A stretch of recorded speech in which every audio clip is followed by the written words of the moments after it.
नमस्कार, कैसे हैं आप लोग। मैं आपकी होस्ट शिवानी और आप देख रहे हैं Ryzen India news.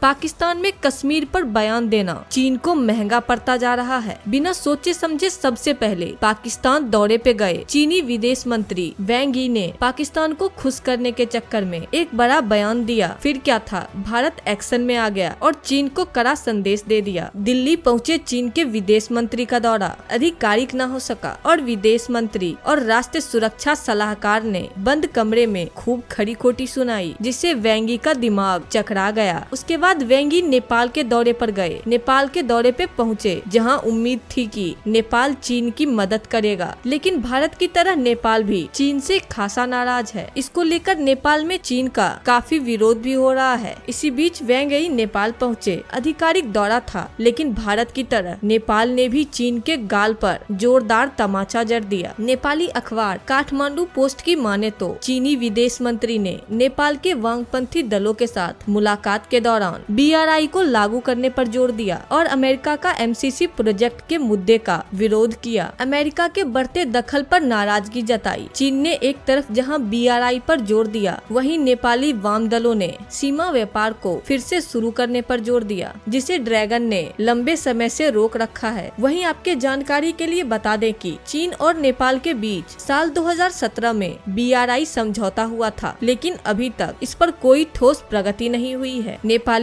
PM Sher Bahadur Deuba और वांग यी के बीच मुलाकात के बाद कोई विस्तृत बयान नहीं जारी किया गया। हालांकि चीन के विदेश मंत्रालय की ओर से जारी बयान में कहा गया है कि हम नेपाल के स्वतंत्रता, घरेलू और विदेश नीति का सम्मान करते हैं, लेकिन एक तरह से नेपाल को धमकी दी नेपाल के संप्रभुता और स्वतंत्रता को कमजोर करने के किसी भी प्रयास का चीन विरोध करेगा। उधर नेपाल के वांग दल BRI का जिक्र नहीं करने पर देउबा सरकार की आलोचना कर रहे हैं। बता दें कि नेपाल के प्रधानमंत्री अगले महीने भारत के दौरे पे आने वाले हैं। यही नहीं, अमेरिका का भी एक प्रतिनिधि मंडल नेपाल आ रहा है। जानकारों की माने तो भारत, अमेरिका और नेपाल के बीच बढ़ते सहयोग से चीन टेंशन में आ गया है। उसे अपने प्रभाव के खत्म होने का डर सता रहा है। तो आप समझ सकते हैं कि कैसे नेपाल और भारत ने मिलकर चीन की बैंड बजाई और कैसे चीन अमेरिका को लेकर बेचैन है। लेकिन नेपाल ने चीन की एक न सुनी और चीन को सुना डाला। अब देखना होगा कि आगे चीन क्या पैंतरा आजमाता है, लेकिन फिलहाल तो चीन को करारा जवाब मिला है।